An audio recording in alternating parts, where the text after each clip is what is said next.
बाळांनो, ठिपक्यांची रांगोळी या मालिकेच्या आजच्या भागामध्ये कुकीने लिहिलेलं पत्र सुमी वाचते. तिला खूप मोठा धक्का बसतो. तेव्हा ती सर्वांना आवाज देऊन बाहेर बोलवते. तेव्हा मानसी ते पत्र सर्वांना वाचून दाखवते की कुकी येथून गेला आहे, तो घरी गेला आहे. हे ऐकून सर्वांना धक्का बसतो. तेव्हा अमेय पुढचं पत्र वाचतो. हे सर्व शशांकबद्दल लिहिलेलं असतं की शशांक मला खूप काही बोलला, मी विसरून गेलो होतो की शशांक एक सायंटिस्ट आहे आणि मी त्याचा काका आहे, परंतु काका नाही, मी एक असामान्य माणूस आहे. हे ऐकून मात्र सर्वांना वाईट वाटतं. तर कुकीने पुढे लिहिलेलं असतं, आता सर्वांबरोबर अंतर ठेवूनच वागणार आहे. हे ऐकून मात्र सर्वांना अजूनच धक्का बसतो. सर्वांना कुकीबद्दल खूप वाईट वाटतं. तर अप्पू खूप चिडते आणि शशांकलाच दोष देत असते. तर सुमी सांगते की अप्पू, तू एवढी चिडू नकोस, तुला आरामाची गरज आहे. आपण इथे मजा मस्ती करायला आलो होतो आणि आपला गँगचा प्रमुख कुकीज नाही तर आपण इथे काय मजा करणार आहोत. तेव्हा अमेय बोलतो, अप्पू तुझं बरोबर आहे. तर कुकी समोर एका माणसाचा अहंकार समोर येत असेल तर आपला तरी काय उपयोग आहे, असं तो शशांकला खोचकपणे बोलत असतो. शशांकलाही त्याचं खूप वाईट वाटतं. तेव्हा शशांक बोलतो, तुम्हाला अजूनही मीच विलन वाटतो ना, तुम्हाला काय बोलायचं आहे ते बोला. तर निखिल बोलतो, आता आम्हाला तुला काहीच बोलायचं नाही. आम्हाला असं नेहमी वाटायचं की तू आमच्याबरोबर असावा म्हणजे अप्पूला बरं वाटेल. हाच आमचा खूप मोठा गुन्हा ठरला. अमेय शशांकला चांगलंच सुनावतो. अप्पूही त्याला बोलते, मी स्कॉलर नाही म्हणून तुला माझी लाज वाटते. तर शशांक बोलतो, तुम्ही माझ्या कामात खोडा घातला याची तुम्हाला लाज वाटत नाही का. तर कुकीला एवढंच बोललो होतो. तेव्हा कधीही शशांकला न बोलणारी सुमी शशांकला चांगलं झापते आणि बोलते, नेहमी हसतमुख असणारा कुकी इथून रागात निघून गेला आहे, याचा अर्थ तुला समजत नाही का. तर मानसीही शशांकला झापते आणि बोलते, कुकीसारख्या स्वच्छ मनाच्या माणसाला तुम्ही खूप मोठं दुखावलं आहे.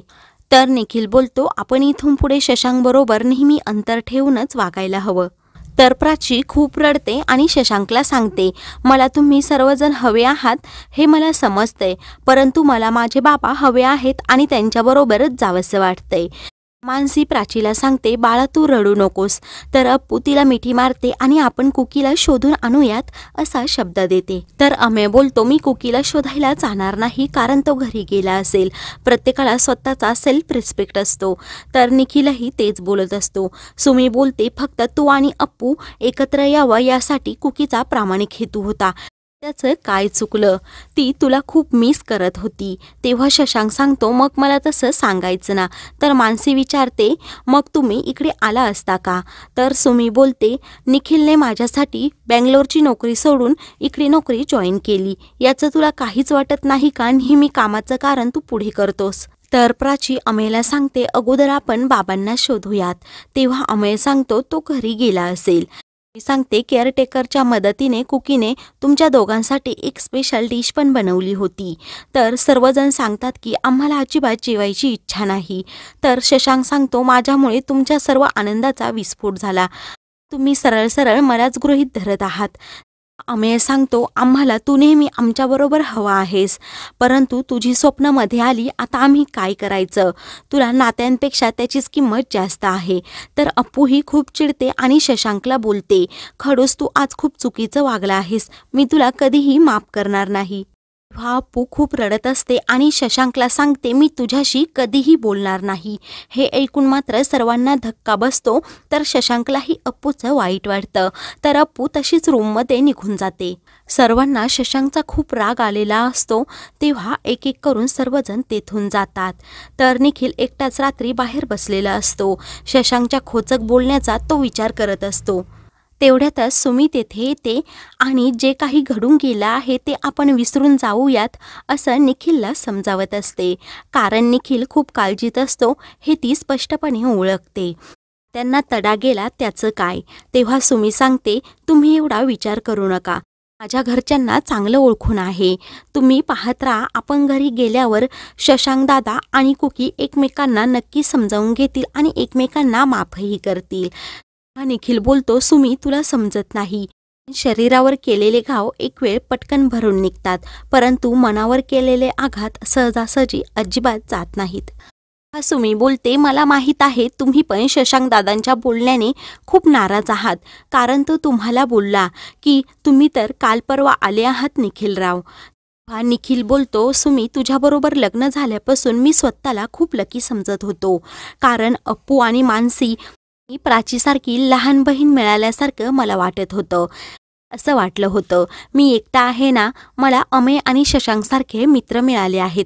परंतु मला असं वाटतंय हा माझा भ्रम होता. शशांकचे हे बोलणे ऐकून मात्र सुमीला खूप वाईट वाटतं. आणि कुकी तर माझ्यासाठी नेहमी हिरोच होता, आणि शशांकच्या ह्या खोचक बोलण्यामुळे आज मला एका क्षणात त्याने पर्क केलं आहे. मला वाटत नाही शशांकचे हे बोलणे मी सहजासहजी विसरेल. तेव्हा सुमी विचारते, म्हणजे तुम्ही शशांक दादाला माफ करणार नाही का? तेव्हा निखिल बोलतो, मी माफ करणारा कोण? त्याला असं वाटतंय की आपणच त्याची माफी मागावी. तेव्हा सुमी खात्रीने निखिलला सांगते, आपण पुन्हा जेव्हा कधी घरी जाऊ ना, तेव्हा आपली नाती पुन्हा झळाळून निघतील. तेव्हा निखिल बोलतो, असं झालं तर ठीकच आहे. इकडे अप्पू रागातच रूममध्ये आलेली असते. शशांक तिच्या पाठोपाठ येतो आणि तुला त्रास होत असताना तू बाहेर का आलीस असं विचारतो. अप्पू त्याला बोलते, तू माझ्याशी अजिबात बोलायचं नाही, कारण माझा कुकी इथून घर सोडून रागात निघून गेला आहे आणि मी इथे माझा पाय कुरवाळत बसू का? तेव्हा शशांक बोलतो, अगं पण तुला त्रास होईल म्हणून मी काळजीने विचारत आहे. अप्पू त्याला बोलते, तुला त्याच्याशी काही एक घेणं देणं नाही. तुझा कुकी काका इथून हर्ट होऊन निघून गेला त्याचं तुला काहीच वाटत नाही, म्हणून ती पण शशांकला जायला सांगते. तेव्हा शशांक पाहतो तर अप्पूने त्याचा हात म्हणून एक शर्टमध्ये काही कपडे घातलेली असतात. तेव्हा तो पाहतो आणि बोलतो, आता तर तुला माझ्या हाताच्या टेडीची पण गरज नाही.